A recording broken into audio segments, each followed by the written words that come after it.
It's a raccoon with a talk show slinging culture facts you might not know. From the biggest flops to the greatest hits, this is Trash Can Tidbits. Hello everybody, I'm Beaton, and I got some more tasty Trash Can Tidbits for you this week. Last week I asked the question, which French acting legend was persuaded to come out of retirement to sing the title song to the Aristocats? The answer is Maurice Chevalier. Chevalier was an acting veteran, first starting in French short films and then breaking onto the scene in Hollywood in the 1930s and appearing in such classic films as Love Me Tonight, Can, and more importantly, Gigi, which won the Oscar for Best Picture in 1959. He retired in the mid-60s, but agreed to briefly come out of retirement to sing the Aristocats because A, he liked the song when the Sherman Brothers sang it for him, and B, he wanted to sing it out of respect for Walt Disney. It would prove to be his last contribution to the film industry as he died 1 year later in 1972 at the age of 83. Film and animation buffs will also recognize Chevalier as being the inspiration for two cartoon characters, Pepe Le Pew and Lumiere from Beauty and the Beast. Now, with that taken care of, let's get started with fact number 1. Did you know that the sword fight between Justin and Jenner in The Secret of Nim was mostly rotoscope footage? Seeing that this was director Don Bluth's first full-length animated movie, the use of live-action footage was necessary to save a little money. The footage that was used was taken from The Adventures of Robin Hood starring Errol Flynn. The part where Justin stabs Jenner in the stomach was also taken from the climactic sword fight between Flynn and Basil Rathbone from that same movie. You know, after knowing that revelation, I'd love to see Justin taking on Disney's Robin Hood in a sword fight as well. Fact 2. Did you know that the younger version of Lord Voldemort, aka Tom Riddle, in Harry Potter and the Half-Blood Prince, was actually played by Ralph Fiennes' nephew? Fiennes was already playing the older Lord Voldemort, but for flashback scenes of Tom Riddle as a little boy, the producers cast then 11-year-old Hero Fiennes Tiffin.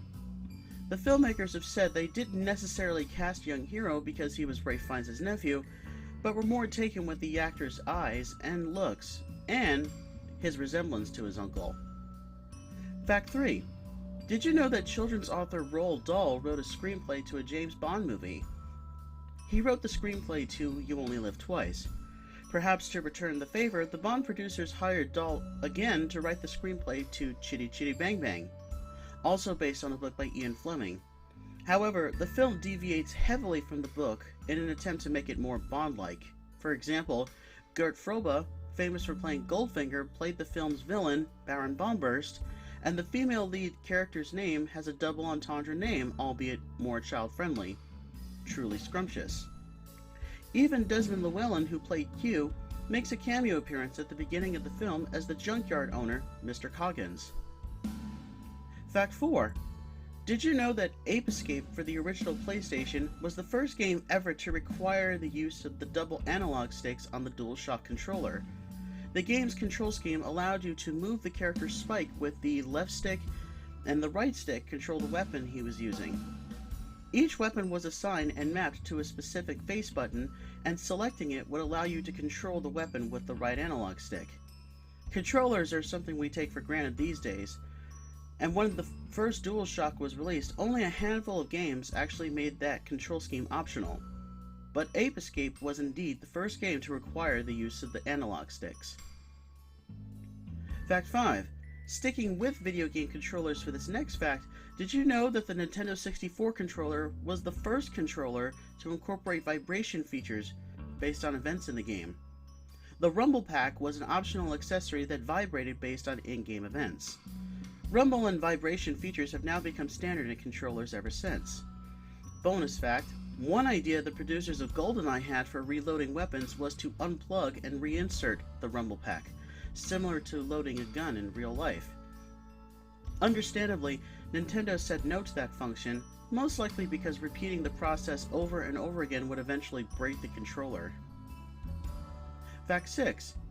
Did you know that a leading film critic provided his voice for a character in an animated film?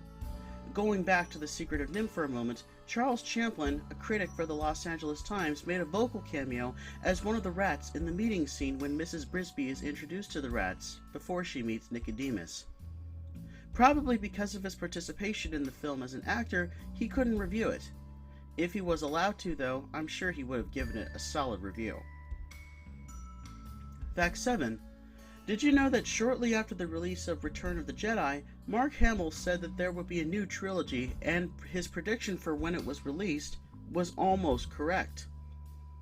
During an interview on British TV after the release of Return of the Jedi, Hamill told the interviewers that George Lucas dropped an idea to him that he wanted him to play Luke Skywalker as an old man, passing the path of the Jedi to the next generation. He also said that Lucas was predicting Episode 7 to come out around 2010. The real Episode 7 was released in 2015, so 5 years off wasn't too bad of a guess. Interestingly, in 2014, Mark Hamill was the same age Alec Guinness was when he played Obi-Wan Kenobi in the original film, 63. Fact 8. Did you know that although the Monkey Island adventure game series famously doesn't really allow the main character Guybrush Threepwood to die, you technically can still die in the first game? Early on in The Secret of Monkey Island, when Guybrush meets the three pirate lords in the bar, they asked him what special skills he has, and he replies, "I can hold my breath for 10 minutes. Later in the game, Guybrush is chained to an idol and thrown into the sea. If you do allow him to be underwater for 10 minutes, he will drown. Gag deaths like these are made fun of in future installments. Fact 9. Did you know that the game Shadow the Hedgehog was the first Sonic game to use the voice cast from the Sonic X anime? The voice cast for the anime was from former English dubbing company 4Kids Entertainment, which also did dubs for other video game-based Japanese anime such as Kirby, F-Zero, and of course, Pokemon. Jason Griffith was the voice of Shadow and Sonic, and the cast of the anime was retained up until about 2010, when a new cast of actors was brought in. Interestingly enough, Mike Pollock, the voice of Dr. Eggman, is the only actor from the 4Kids company of actors to continue voicing his character to this very day. And finally, Fact 10 is my little tribute to the legendary Sean Connery. Did you know that he got the part of James Bond because of his performance in a Disney movie? Bond producer Albert Cubby Broccoli had seen Connery in a 1959 Disney film called Darby O'Gill and the Little People. In that film, he played a handsome Dublin man named Michael McBride, who falls in love with the daughter of the title character. Broccoli was quite taken with his appearance, his voice, and his fight scene where he humiliates the town bully. The producer conferred with his wife Dana, who also saw the film and said, "I think he's fantastic." So yes, a Disney movie that had Sean Connery singing and dancing with leprechauns got him the role of James Bond, and history was made. And here's this week's trivia question. The video game Spider-Man Shattered Dimensions was technically the first taste of Into the Spider-Verse, as it featured 4 incarnations of Spider-Man teaming up to stop the delicate balance of each other's worlds, but from being destroyed. Each of the 4 Spider-Men were voiced by different actors who have also played other versions of the character. For example, Christopher Daniel Barnes, who plays Spider-Man Noir in the game, played Spider-Man in the animated series from the 90s. My question to you is, which actor played the Amazing Spider-Man in Spider-Man Shattered Dimensions? I'll give you a hint.